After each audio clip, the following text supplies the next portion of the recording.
Literally, without the intellectual property, social groups couldn't even form. They wouldn't even have a shape or form. They wouldn't even exist without a certain type of intellectual property to come together and relate on. To relate, to relate, to relate. That's why it's like a lot of people who are more like outcasts. Certain particular people who are more like outcasts feel like they can't relate in a way. There was something else I had about that. They can't relate. What was that about that I had about? They may be able to connect with you on something, but to relate to something, to be related, relate. To be related. If you think about the words, it's funny because words just tell on themselves. You don't even have to think that hard about it, because if you think about it, just relate. And you break it up, relay. It's kind of like a relay. It's kind of like a race. It's kind of like thinking of doing something over and over and over and over again, like to relate.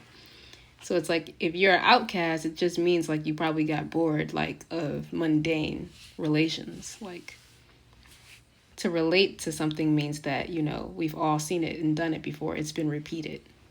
So if you're an outcast, chances are you're probably like you're outcasted because you're just bored. You're just bored of like mundane everyday cycles.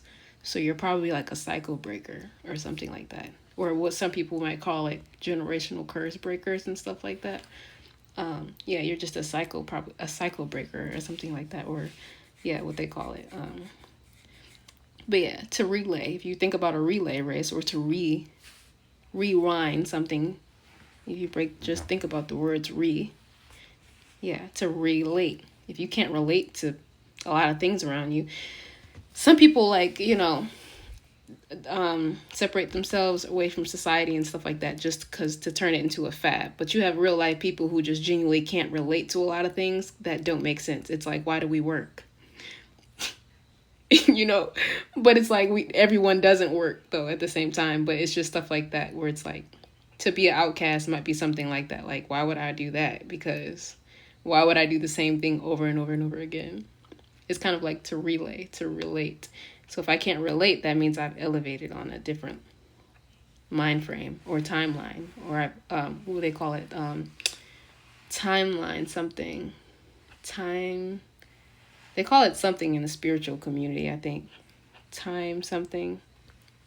I don't know. It's when you like jump timelines or something like that in your reality. Quantum leap. That's what they call it. Quantum leap. Yeah, we do these things naturally already.